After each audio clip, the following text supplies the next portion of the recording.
제가 가지고 있는 신약 성경 184면 정도 있습니다. 이 시간 우리에게 주시는 하나님의 말씀인 줄 믿고 한 절씩 교독할 때 주님의 음성 듣기를 원합니다. 이날 곧 안식 후 첫날 저녁 때에 제자들이 유대인들을 두려워하여 모인 곳의 문들을 닫았더니 예수께서 오사 가운데 서서 이르시되 너희에게 평강이 있을지어다. 이 말씀하시고 손과 옆구리를 보이시니 제자들이 주를 보고 기뻐하더라. 예수께서 또 이르시되 너희에게 평강이 있을지어다.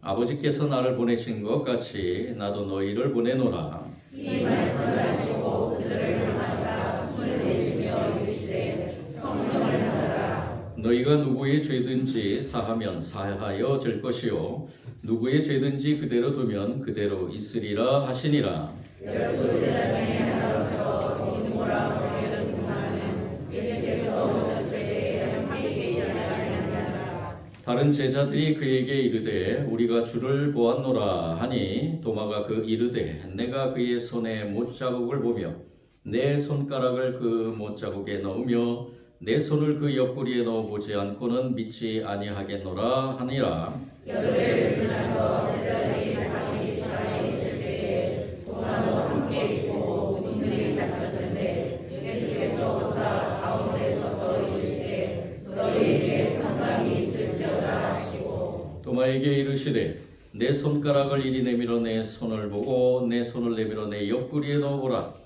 그리하여 믿음 없는 자가 되지 말고 믿는 자가 되라. 도마가 대답하여 이르되 나의 주님이시오 나의 하나님이시니라. 예수께서 이르시되 너는 나를 본 고로 믿느냐?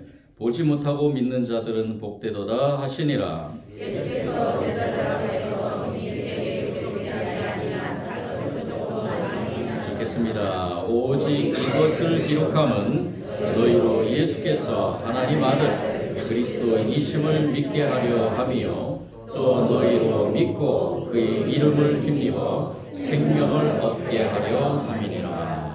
아멘. 오늘은 부활절 세 번째 주일입니다.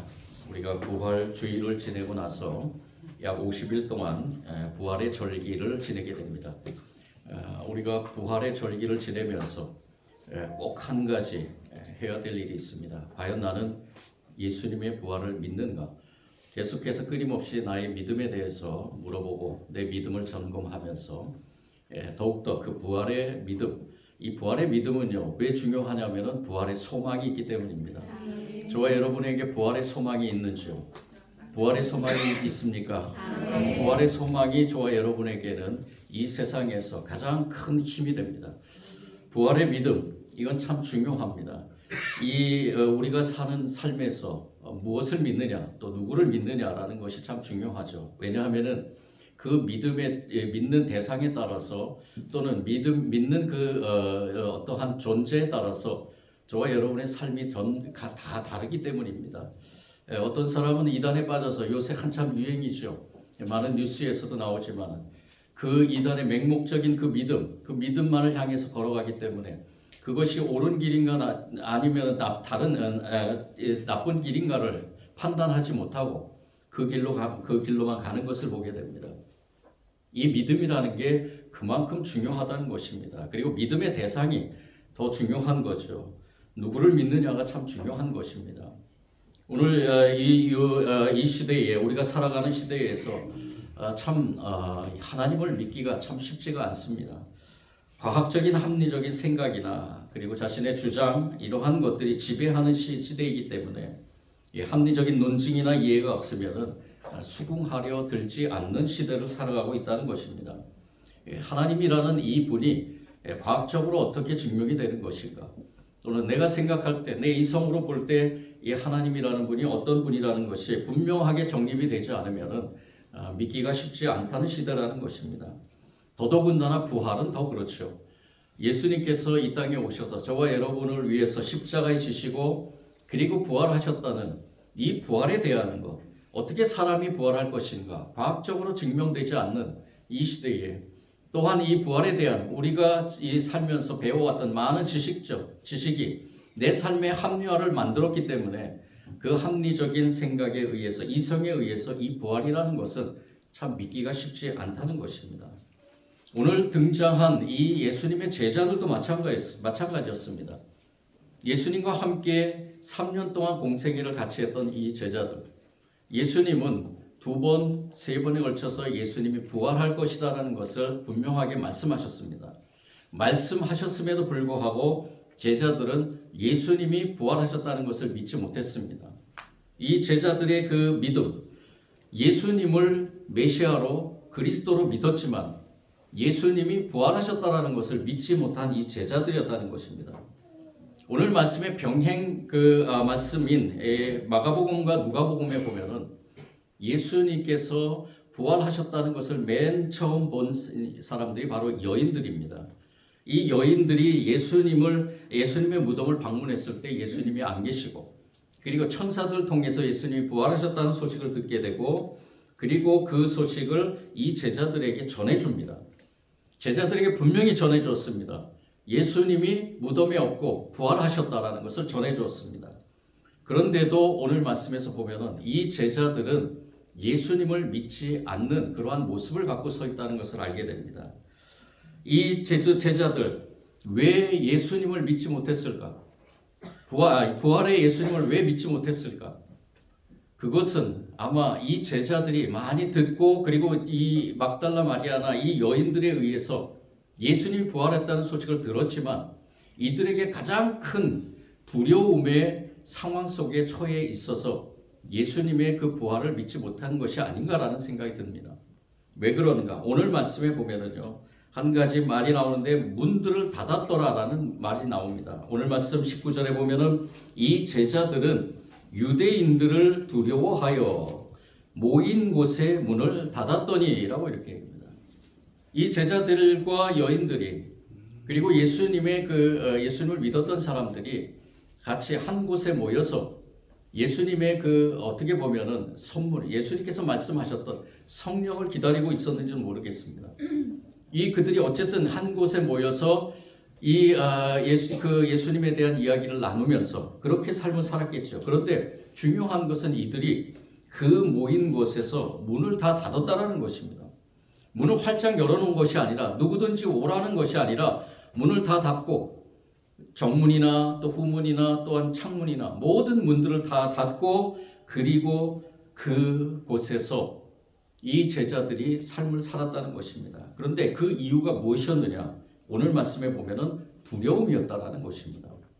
이 두려움을 통해서 이 제자들은 부활의 예수님을 믿지 못하게 됐다는 겁니다. 그렇다면 이 제자들이 가졌던 그 두려움은 어떤 두려움이었는가? 오늘 말씀에 유대인들로 인해서 두려웠다 그랬는데요. 이 두려움은 바로 이 사내들의 결정에 의해서 이루어진 상황 속에서 두려움입니다. 이 사내들이는 어떤 곳인가? 바로 이 이스라엘의 입법과 사법의 최고 기관입니다. 법을 정하는 곳이고, 법을 제정하고, 그리고 법을 실행하는 것. 이 사내들인 공의에 의해서 무엇을 정했느냐 하면은, 누구든지 예수를 그리스도라 시인하면은 출교한다라는 것을 정한 겁니다. 출교한다. 이 시대에서 출교라는 게 그렇게 크게 와닿지는 않겠지만은요, 이스라엘 백성들의 그 사회 속에서는 이 출교라는 것은 굉장한 막강한 그러한 힘을 가지고 있는 것입니다. 출교를 시킨다는 것은, 출교를 당한다는 것은 그만큼 사회생활에서 어려움을 당한다는 것이죠. 예를 들면은 이 출교를 당하면은 국민으로서의 권리를 박탈을 당하게 됩니다. 유대인들의 그 국민으로서의 의무나 또한 국민으로서 받아야 될 그러한 것들, 이러한 모든 것들 다 박탈당한다는 것이요. 법적인 보호를 받지 못하고, 그리고 배교자로서 낙인 찍힘으로 인해서 유대인이 아니라 이방인이 되어버린다는 겁니다. 유대인이 아니라 이방인이 되어버린다는 것은 한마디로 이들은 하나님의 구원을 받지 못하고 하나님께로부터 버림을 받은 사람이다라고 이렇게 취급을 받는다는 거죠.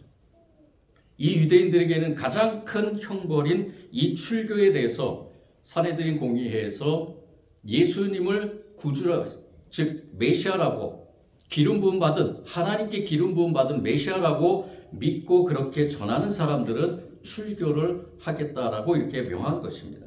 그런 가운데서 많은 유대인들 지도자들이나 또한 이 예수님을 믿는 사람들을 핍박하는 핍박에 앞장서는 그런 사람들에 의해서 이 제자들과 그리고 예수님을 믿은 사람들이 고난을 당하고 있었다는 것입니다. 그것이 큰 두려움이었죠. 그래서 그들이 모였던 그 장소에 혹여나 이러한 세력들이 들어와서 자신들을 해하려 할까봐 그 두려움에 쌓여서 문들을 닫고 있었다는 것입니다. 그런 가운데 가장 큰 것, 어쩌면은 예수님께서 이 제자들에게 가장 크게 원하셨던 것, 내가 부활했다. 예수님은 부활하셨다. 이 부활에 대한 메시지는 제자들에게 가장 중요한 메시지였던 것입니다.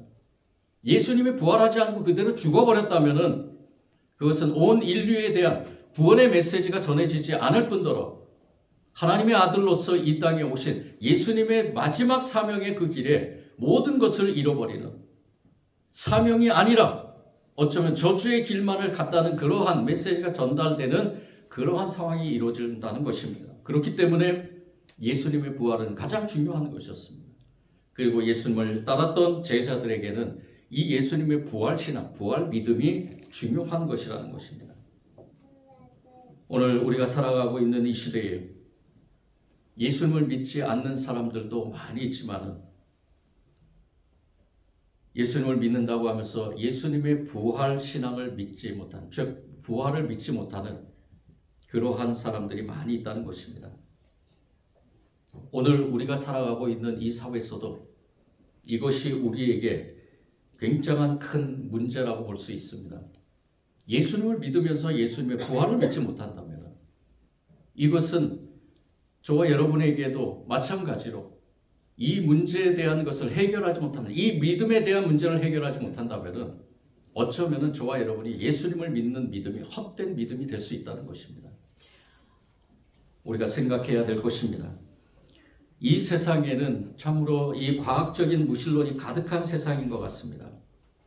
과학적으로 또는 논리적으로 증명할 수 없는 것들은 그 외의 것으로 취급해버리는 이 세상이라는 것입니다. 증명의 시대에 살고 있는 것이죠. 한 가지 단적인 예로 제가 며칠 전에 신문에서 그것을 봤는데 올려주시죠. 하나만. 우리 보신 분들도 있을 것입니다. 이 국민일보의 4월 13일자인가 그때 신문에 나온 것인데요. 우리나라뿐만이 아니라 전 세계적으로 이것을 조사를 했는데 이 조사를 통해서 전 세계적으로 이 믿음, 신앙이라는 것이 어떤가를 한번 점검해 본 것 같습니다. 이 신앙을 믿음에 대한 것을 한번 살피는 그러한 그 갤럽의 그 조사에서 전 세계에 대해서 종교적 성향과 실제에 대한 인식이라는 그러한 설문조사를 했는데요. 그 설문조사에서 안타깝게도 우리나라 사람들은 이 신의 존재에 대한 것이 다른 어떤 세계 어떤 나라들보다 많이 떨어져 있다는 것을 알게 됩니다. 특별히 신의 존재, 이 신의 존재를 두고서는 격차가 더 벌어졌다는 것이죠.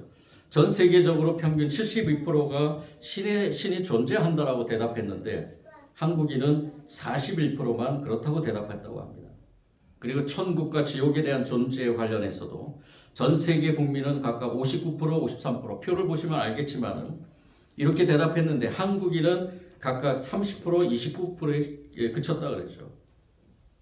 이 갤럽 조사는 신뢰도가 높습니다. 약 95%나 됩니다. 이 조사의 의미는 무엇이냐? 지금 이 시대에 특별히 우리나라 사람들은 이 신에 대한 존재, 특히 하나님에 대한 존재, 그리고 예수님을 믿는 믿음의 방향들, 이런 것들에 대해서 우리가 여러 가지 그 조사의 대상들이 좀 그렇지만은 대체적으로 보면은 우리나라 사람들이 이 과학적인 무신론에 가득 차 있다는 것을 알게 됩니다. 경제가 발전하고 과학이 발전하고 그리고 많은 지식들을 알게 되고 세상의 매체들을 통해서 많은 것들을 알게 됨으로 인해서 무신론적인 그러한 성향들이 더 강해졌다는 것입니다. 과학적인 합리적인 지식이 가득하지만 그렇지만은 사람들의 마음은 점점 더 미궁 속으로 접어들면서 세상의 앞날에 대한 걱정과 근심과 두려움들이 가득 차고 있다는 것입니다. 이 결과가 어떤 것으로 나타나느냐? 지금 이 시대에 우리나라 사람들은 다른 어떤 나라들보다 많은 정신적인 질환에 걸려 있다는 것입니다.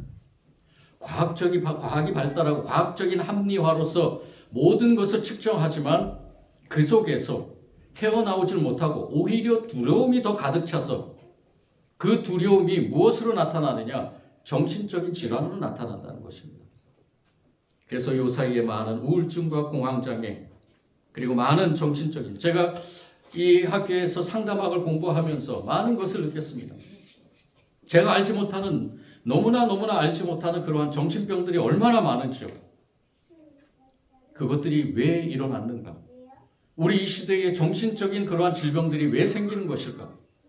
그거는 한마디로 많은 원인들이 있겠지만 그 안에 두려움이 있다는 것입니다. 두려움이 있으면서 특히 예수님을 믿는 사람들 중에서도 이 두려움을 해결하지 못해서 여러 가지 정신적인 질병에 걸리는 것을 보게 됩니다. 우리가 이런 가운데서 필요한 것이 무엇일까요? 이러한 무신론적인 이러한 가득한 이 세상에서 또한 많은 두려움을 통해서 우리가 정신적인 질병 가운데서 우리는 무엇이 필요한가? 누가 필요한가? 오늘 그 해답은 이 사도 요한이 선포하는 말씀 속에 담겨 있습니다. 그것은 무엇이냐? 바로 예수 그리스도가 우리 안에 찾아와야 된다는 것입니다. 아멘. 예수님만이 저와 여러분에게 해답이라는 것입니다. 아멘. 오늘 두려움에 가득 찬 그리고 부활을 믿지 못한 이 제자들에게 예수님이 직접 찾아오시는 것을 보게 됩니다. 오늘 말씀에 19절 후반부에 나오지만 예수께서 오사 가운데 서서 이르시되 예수님은 그 부활의 믿음을 갖지 못한 이 제자들에게 찾아오셨습니다. 아멘. 그리고 그들 가운데 쓰셨습니다. 아멘. 그리고 말씀하십니다. 뭐라고 말씀하시느냐? 너희들에게 평강이 있을지어다. 두려워하지 말고 평강하라라는 것입니다. 평안을 가지라. 이것은 주님이 주시는 평안입니다. 아멘. 이 세상에 저와 여러분이 무엇으로 인해서 두려워하고 무엇으로 인해서 그 두려움을 통해서 우리 안에 평안이 없고 우리 안에 근심과 걱정이 있고 우리 안에 그것을 통해서 정신적인 질병 가운데서 헤매고 있습니까? 주님께서는 우리에게 찾아오셔서 말씀합니다. 평안하라. 아멘. 내가 주는 평안은 참된 평안이고 내가 주는 평안은 모든 것을 회복하고 치유되고 모든 것을 이겨나갈 수 있는 그러한 평안이라는 것입니다. 아멘. 두려워하지 말고 평안하라. 아멘. 그리고 예수님은 또 뭘 선포했습니까? 오늘 말씀에 보면은 예수님께서는 성령을 선포하셨습니다. 아멘. 성령을 받으라. 아멘. 22절 말씀이죠. 이 말씀을 하시고 그들을 향하사 숨을 내쉬며 이르시되 성령을 받으라. 이 시대는 성령의 시대입니다. 아멘. 부활의 예수님을 믿는 사람들에게는 성령님께서 함께 하십니다. 아멘. 성령님께서 저와 여러분을 인도하십니다. 아멘. 그래서 우리를 통해서 강한 능력을 주셔서 우리로 하여금 누구든지 죄 사함의 기도를 드리면 그걸 응답하시고 그대로 두면은 그대로 두는 응답하신다는 것입니다. 이것이 바로 부활을 믿는 그러한 신앙의 능력이라는 것입니다. 그 능력을 성령님께서 행하신다는 것이죠. 아멘. 성령의 능력을 받는 저와 여러분이 되기를 원합니다. 아멘. 그 능력이야말로 우리에게는 정말로 부활신앙에 대한 그 앞길에 우리가 살아가는 앞길에 부활신앙으로 저와 여러분이 힘있게 걸어갈 수 있는 능력이라는 것입니다. 아멘. 부활은 사실이다라는 것을 증명하는 것이 바로 이 예수님이 찾아오셔서 제자들에게 선포한 이 말씀입니다. 이 말씀 가운데서 이 부활에 대한 의미를 되새기면서 많은 제자들이고 그리고 또 한 가지 이 제자뿐만이 아니라 오늘 제자들 중에서 한 사람인 도마에 대해서도 직접적으로 이 계시의 말씀을 이 말씀을 선포하시게 되죠. 오늘 말씀 24절부터 나오는 이 말씀은 바로 이 도마에 대한 말입니다. 어떻게 보면은 이 도마는 다른 제자들보다 더 큰 축복을 받았는지 모릅니다. 그런데 이 축복에 대한 것을 예수님은 이 시대에 저와 여러분에게 뭐라고 또 이어서 말씀하시느냐? 보고 믿는 것보다 보지 않고 믿는 믿음이 더 복되다라고 말씀하신 거죠. 도마는 복받은 사람인데, 축복을 받은 사람인데, 왜냐? 예수님이 찾아오셨기 때문이죠. 도마가 예수님을 찾아간 것이 아니라 예수님이 도마를 찾아오신 것입니다. 찾아오셔서 이 도마에게도 마찬가지로 너희에게 평강이 있을지어다라고 말씀하시면서 직접 부활하신 예수님의 몸을 만지게 했습니다. 직접 부활한 예수님의 몸을 만진 사람이 있습니까? 정말 축복받은 사람이죠. 살아있을 때 예수님의 몸을 만지기도 쉽지가 않은데 부활하신 예수님의 몸을 만졌다는 것입니다. 십자가에 죽으셨을 때 그 두 손에 못 박혔던 그 못자국과 로마 병정들로 인해서 창으로 옆구리를 찢겼던 그 옆구리의 상처, 그것을 이 도마를 하여금 만지게 하고, 그리고 예수님께서는 이 도마에게 평강하라라고 하십니다. 두려움을 갖지 말고 믿으라라는 것이죠. 내가 부활했다는 것. 이 부활은 추상적인 부활이 아니라, 영만이 부활한 것이 아니라 새로운 육체가 부활했다는 것. 이 도마로 하여금 증명하게 하고 도마로 하여금 증거하게 하는 것입니다. 저와 여러분, 예수님의 부활의 몸을 만져보셨습니까? 아니죠. 예수님께서는 이 도마를 통해서 우리에게 선포되는 말씀이 저와 여러분에게 복된 말씀이라고 선포합니다. 보지 않고 믿는 믿음. 예수님은 부활하셨습니다. 예수님은 부활하셨고, 그 부활에 대한 부활의 그 예수님께서는 저와 여러분을 또다시 새로운 부활의 영생으로 저와 여러분을 인도하실 것입니다. 아니, 인도하실 줄 믿습니다. 그 믿음을 갖고 살아가는 저와 여러분이 되기를 원합니다. 이 부활의 믿음이 지금 이 시대에 살아가는 특별히 하나님의 백성들, 하나님이 선택하시고 하나님이 예수님을 믿게 하신 모든 분들에게 이 부활의 믿음이 필요하다는 것입니다. 우리가 부활절기를 지금 지내면서 가장 중요한 것, 과연 나는 예수님의 부활을 믿고 있는가라는 것을 질문할 때 그 해답에 반드시 저와 여러분은 성령님을 통해서 그 부활을 믿습니다.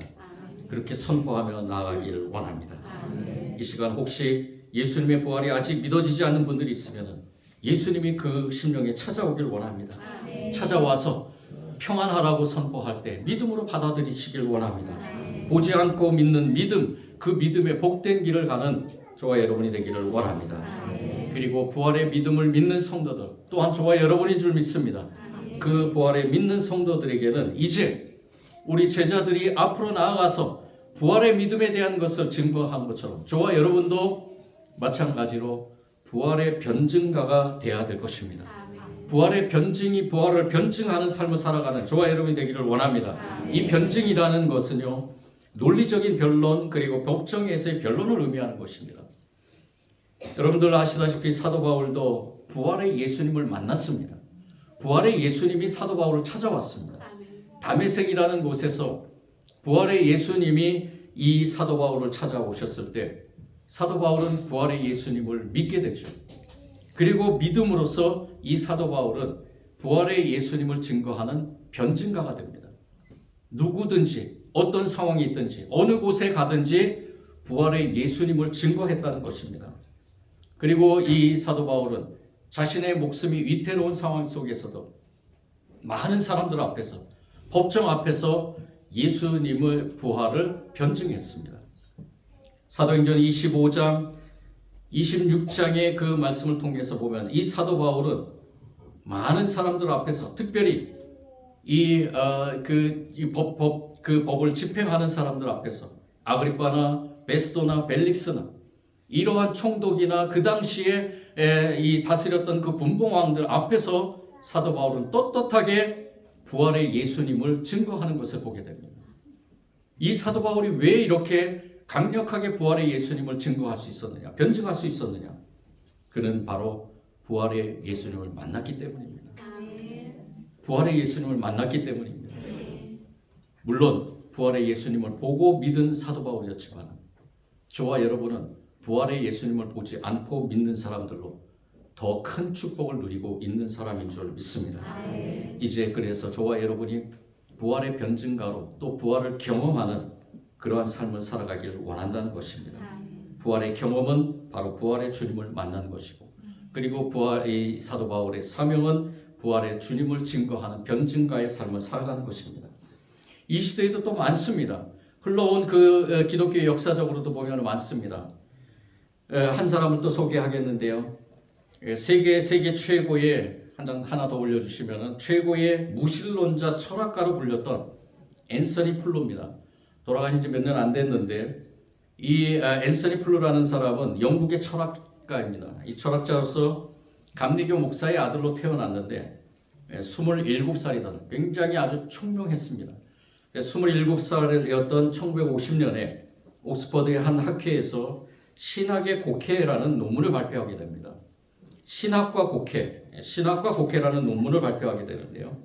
이 신학과 곡해는 무신론에 대한 논문입니다.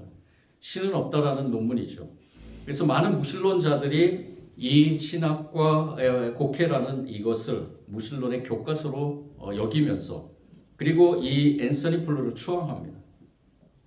이 앤서니 플루는 이 하나님은 존재하지 않다는 것을 많은 것들을 통해서 증명해 나가기 시작하는데요. 그런데 2004년에 부활의 예수님을 만나게 됩니다. 사도 바울처럼 어떤 상황 어떻게 나타나는지 모르겠지만 돌연히 갑자기 강하게 무신론을 주장하던 이 앤서니 플루가 2004년에 하나님의 존재를 믿게 됩니다. 이전에 아버지로부터 배웠던 그 어렸을 때 배웠던 것들이 기억나면서 성경에 대한 의미를 깨닫게 되면서, 그리고 이 앤서니 플루는 그 후에 하나님의 존재에 대해서 자신이 믿게 되었다라고 발표를 하게 됩니다. 그러면서 하나의 책을 쓰게 되는데 그 책이 바로 There is God입니다. 존재하는 신. 하나님은 반드시 존재한다. 이 책을 통해서 과학적인 발견과 철학적인 논거를 통해서 하나님의 존재를 증명했던 것입니다. 그러면서 이 책에서 이렇게 얘기를 합니다. 자신과 세계의 존재를 동시에 설명할 수 있는 직접 설계사를 나는 믿는다. 자신과 세계의 존재를 동시에 설명할 수 있는, 여러분들을 설명할 수 있는 분이 누구십니까? 이 세계를 설명할 수 있는 분이 누구십니까? 그 분이 바로 하나님이시라는 것을 나는 믿는다라는 겁니다. 이제까지 믿지 못하고, 이제까지 신이 없다 그러고 하나님이 없다 그러고 수많은 과학적인 것과 철학적인 것을 동원해서 그것을 증명하려 했던 이 앤서니 플루는 돌아가기 몇 년 전에 자신이 하나님의 그 창조의 존재임을 고백하면서 이 There is God을 통해서 자신은 하나님을 존재를 믿는다라고 이렇게 고백하게 된 것입니다. 믿음은 참 중요합니다. 믿음은 이 시대의 힘과 능력이 됩니다. 믿음은 저와 여러분에게 있어서 다른 어느 것보다도 중요한 매개체입니다.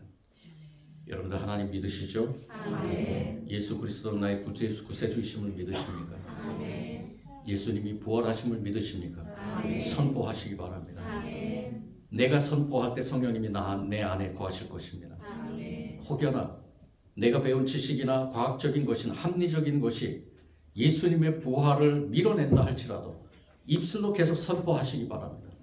나는 예수님의 부활을 믿는다. 아멘. 예수님의 부활을 믿는다. 믿는다라고 선포할 때 예수님께서 성령을 통해 저와 여러분을 찾아오시고 저와 여러분 안에서 참된 평강을 주시며 모든 두려움들에서 해방시키고 하나님 나라에 대한 백성으로서 이 땅에서 하나님 나라의 사람들로 살아가게 될 줄 믿습니다. 아멘. 사랑해 주님 감사합니다.